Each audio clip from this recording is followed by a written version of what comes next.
Zombie Apocalypse.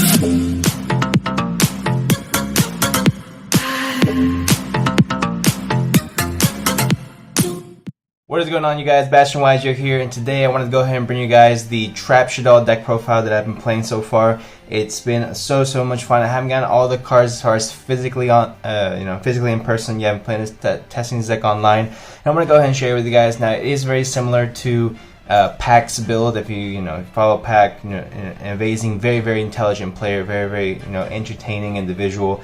It's very similar to his build, but I wanted to make it a bit more budget friendly for those who maybe don't want to dish out the $25 for or $28 for Shaddoll Schism, things like that. So I want to go ahead and show you guys what changes I made to make it a little bit more, well, besides budget friendly, a little bit more a little bit further, a little bit of changes in like hand trap lineups and just a few minor upgrades here and there that I thought might play a little bit better. So without further ado, let's go ahead and get right into it.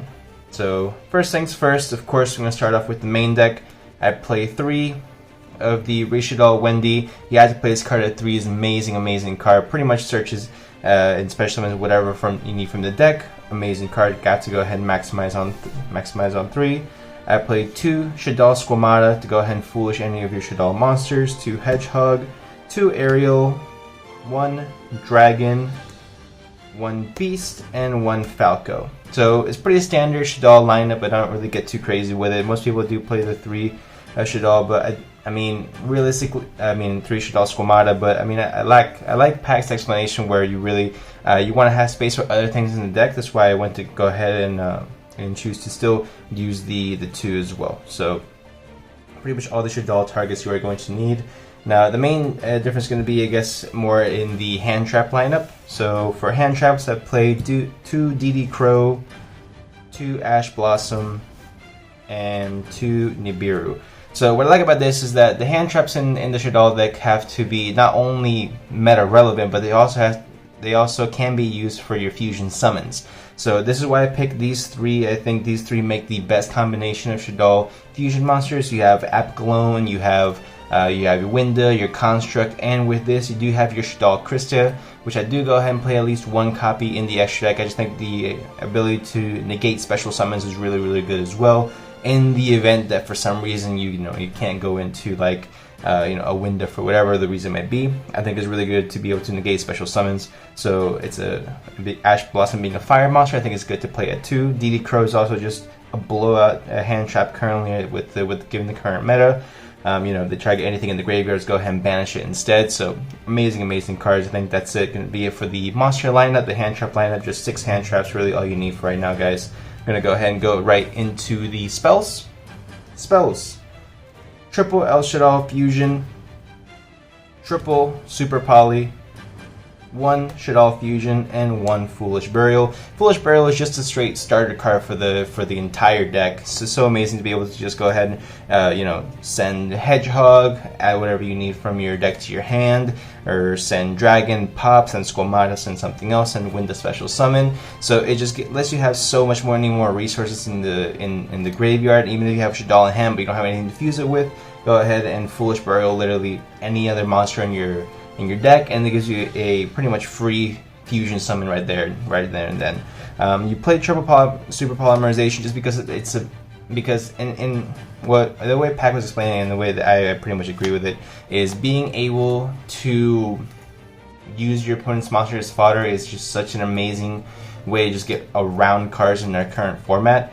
I mean, there's so many just oppressive monsters on the field that are currently being used, especially when you go up against a deck like Virtual World. Virtual World players, when they have the True King Cabal Calamities, it's not the correct play to go ahead and just activate Calamities right there on the spot, because you could get Gamma. Camera went out. My bad. Alright, but as I was saying, so True King Cabal Calamities, when you go up against a card like that, it has the opportunity to go ahead and be incorrectly played. So if the correct way is to go ahead and wait till your opponent summons the monster, you can just go ahead and summon Lily and a Shaddoll monster, activate your super polymerization, just get it out the way as soon as possible. So I think this ratio is definitely the best, especially with Shaddoll Fusion just at 1, because you can search it out. And I guess the real focus of this deck is to, I guess, suppress your opponent. It's very control-y, right? So as long as you're able to control your opponent as much as possible, you shouldn't really need Shaddoll Fusion too much, if that makes sense. So that's it for the spells. Gonna move on to the traps. Traps you play as is pretty standard for the most part for most, I guess, Shaddoll trap decks, but I'm gonna go ahead and show you guys what I have. So it's gonna be 3 Sinister Shadow Game. Very underrated card in this, past 2-3 months. I think it just started really coming into its own, coming into the limelight as how good this really card is, because not only is it a foolish for the entire archetype, it also helps you go ahead and flip one of your face down Shaddoll monsters, which really helps you access a complete, I guess, new I don't want to say new way to play Shaddolls, but it definitely adds another element to it, to where previously you mainly want to focus on the graveyard effects, to what now you can go ahead and focus on not only just the graveyard, but also you can focus on their flip effects as well. Triple Torrential Tribute, you used to not be able to really play this card too much, really just because most cards in previous formats were pretty much unable to destroy by card effects, or it was just too slow a card. But in a deck like this, in a format like this, it's just the perfect time to go ahead and play as many Torrential Tributes as you possibly can. I highly recommend throwing it in most decks if you can, but it definitely works out perfectly for the Trap Shaddoll lineup. Now the next is going to be triple Paleozoic Dino-Miscus. Now I have been going back and forth with this one between Canadia and Dino-Miscus, just because I do like the Book of Moon effect, and this one does require me to discard a card in my hand. So that's the only one thing that is a bit of a drawback to playing Dino-Miscus, but it does help you go ahead and banish, get rid of whatever you're trying to get rid of. So Dino-Miscus, for now, it is feeling like the superior card, but I might go back to Canadia depending on how the format plays out, what they're playing at my locals and whatnot. Next, I don't have this card. I understand it's common, but I don't have any of the Dogmatic Punishments. So Dogmatic Punishment, definitely want to go ahead and maximize this card out, because it does help you not only interrupt your opponent, but it does help you send App Cologne into the grave, which lets you go ahead and consistently add more resources from your deck or graveyard to your hand. App Cologne is just an amazing card for Shaddolls. That's why I maxed out, play 3 in my extra deck, just so I can go ahead and combo with the punishment. I don't play ints. I don't think it's really, like, the double pop is nice, but I'd rather be more consistent, but especially because we don't play Shaddoll Schism in this deck, because it is a budget Shaddoll trap variant. So besides from these, we do play the 1 Shaddoll Core and the 1 Re-Shaddoll Incarnation. Re-Shaddoll Incarnation is pretty much self-explanatory. Helps you go ahead and extend. You banish 2 to flip summon most likely Ariel, and you special summon back with Ariel. Helps you extend further. More than that, also it's like a Monster Reborn for the deck. Not like a Monster Reborn, like a back to the front for the deck. And Shaddoll Core, the reason why it's so good in the traps is because it helps you activate your Torrential Tribute. So you can knowingly activate Torrential Tribute whenever you want if you have the set Shaddoll Core, because it does special summon itself. On summon, activate Torrential, blow up the entire board. Is an amazing card. And that's pretty much it for the main deck, guys. 40 card main deck, not get too crazy. Now when it comes to the extra deck, they get a wee bit spicy, I want to say. Alright, but we play the 1 Enemy Controller, of course, pretty much a staple in Shaddolls currently.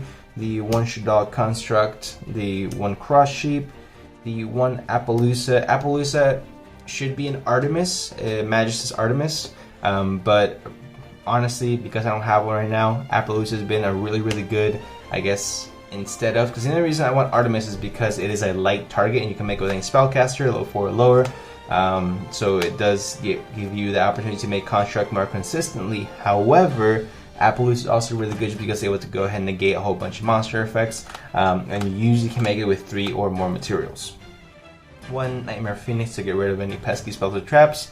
1 Topologic Zero-Boros, extremely underrated card, extremely good card because it banishes everything, and with Shaddoll Core you can also activate this card by pretty much summoning anything into anywhere it points to. So Topologic Zero-Boros is an absolutely amazing card. I don't know why more people aren't playing it. Also, we don't have the money here for access code Talker, so or else we'd probably playing that. But Zero Bore is actually amazing card, and actually very cheap as well. I think it came in the Rocket Structure deck, so there you go. That's gonna be it for our Link monsters. Next for the fusions, I do play the one El Shaddoll Grista. Like I said, that's why the ashes are so important in the deck as well. It's another fusion target. You play the triple construct, the triple App Cologne, and the double Winda. I think this is the perfect Shaddoll fusion lineup, the perfect extra deck that I'm gonna come up with, guys. It lets you have consistency, lets you have negations, lets you have interruption, lets you have blanket effects. It's just so good, guys. That's pretty much going to be it for my budget Shaddoll deck profile, guys. If you guys did enjoy, go ahead and leave a like down below, comment down below as well what you guys want to see as far as any type of budget decks in the future, and what budget options you have when it comes to the Shaddoll lineup, what cards you might take out, what cards you want to go ahead and put in, and I'll go ahead and consider what I might make in the future as far as video and content goes. But subscribe for more videos, guys, and I'll see y'all in the next one.